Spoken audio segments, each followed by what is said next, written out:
I'm Caitlin, owner of Heart Mind Healing, and I am here today with one of my dear friends, Cristina Eury, and her practice is Ancient Flow Therapies.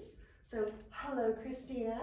Thanks for having me. I appreciate the opportunity to chat with you, which is always fun and delightful. Yes, so we're going to talk about energy healing and a very specific style of energy healing. So Cristina is a practitioner of, I'm going to let you say it so I don't butcher it. Yes, Jin, Shin, Jyutsu, Jin, Shin, Jyutsu. Jin, Jyutsu.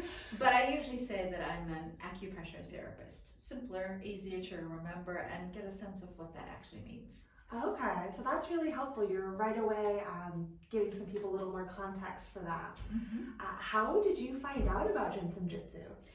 I was teaching, I was a kindergarten assistant at a Waldorf school in Phoenix, and my lead teacher happened to have the logo, the symbols of Jin Shin Jyutsu tattooed on the back of her leg.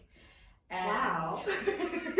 Very odd story for sure from that perspective, but she invited a teacher to come to the school and teach a 3-hour self-help class. I came away from that class amazed and feeling so much better and realizing that that's what I wanted to really pursue, learn more about, and be able to share that with others. Oh, that's so wonderful.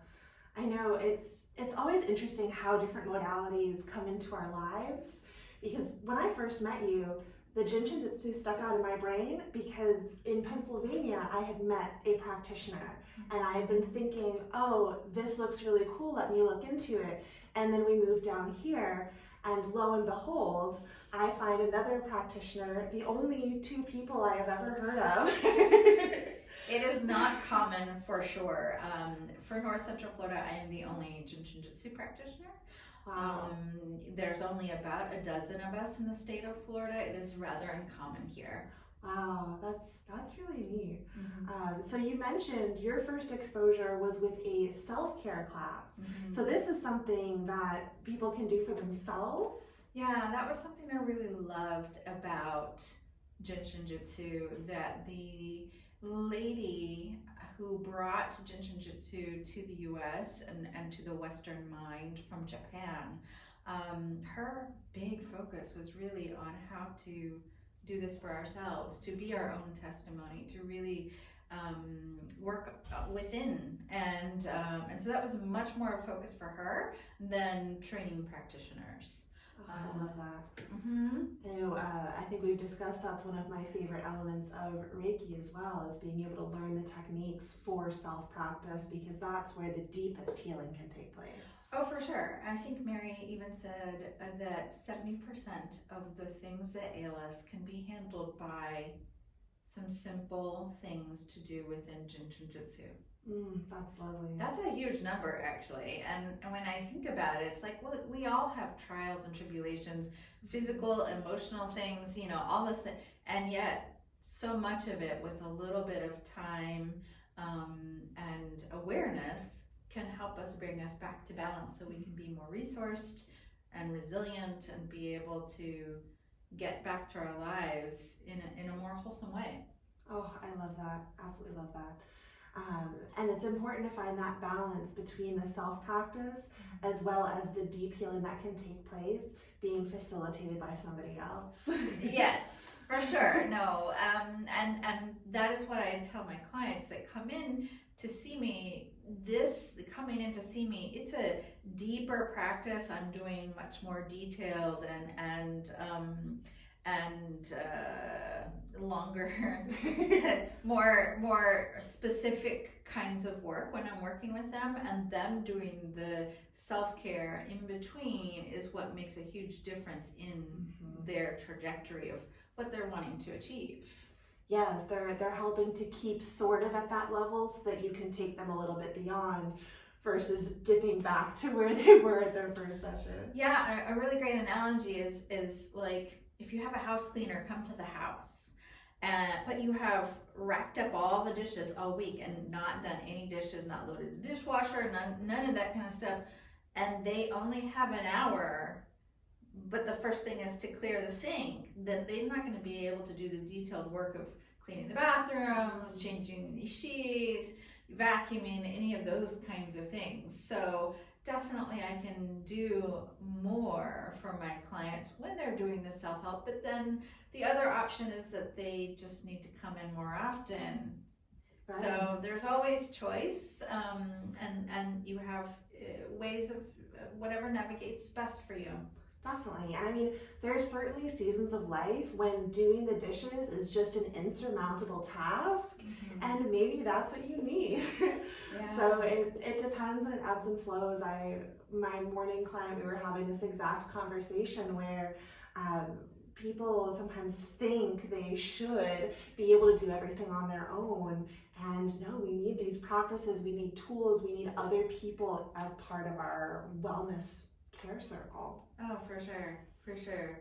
I definitely am in that same realm of it's great to have the tools and it's great to have support because life is adventurous, I'll put it that way, and we are meant to be in community. We really are. So taking us back to emotions, my understanding is that the fingers are one of the tools that you use, and that different fingers are linked to different emotions. For sure. I love teaching this. For sure. So each finger has particularly a negative emotion associated with it. There's positive as well, but the negative one is easier for us to remember. And so the thumb is associated with worry. The index finger is associated with fear. This one is usually easier for most people to know what that's about, which is anger.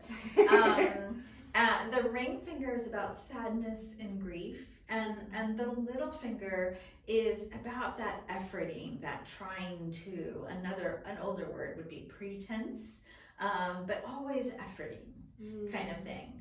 So yeah, worry, fear, anger, sadness, trying to. So worry fast is a way to kind of remember it. I'm great at worrying fast. I think many of us could, score an A on that. But yeah, so it's a very easy thing to do to help us make a little bit of a difference. For example, on worry, is to just hold our finger, take a deep breath, drop our shoulders, and smile. I love that. And I love doing this for a couple of minutes. If I really want to get detailed, 36 breaths each digit as I move along. I usually start on the left and move to the right. But this is a great tool, even though it sounds super simple. And it's subtle too. So if you're at a job or around people, it doesn't really look like you're doing anything. And for our audio-only listeners, it's just wrapping the other hand around that finger, just a very gentle grasp. Yeah, there's no need to massage it or hold super tight. It's just a gentle grasp around that digit, and it's just such a wonderful thing. I mean, I've had clients who I get so mad in traffic. Well, when you get to the red light, how about you hold that middle finger? Yes. Hold it instead of lifting it up. Yes. I love that. Yes, for sure. For sure. So that's really helpful. So worry, would that be anxiety? Because I know a lot of people really struggle with anxiety. Anxiety is definitely a theme, and I think it's interesting because I realized that over time, I think people were less aware of it and definitely less able to say that was a label that we identified with. And now I think there's so much more awareness around anxiety and identifying with it and being able to say I struggle with anxiety, which is great. And so knowing, of course, is the first step. But within this tradition, for anxiety, I feel like there is a layer of worry that comes with anxiety, and so that would be the thumb.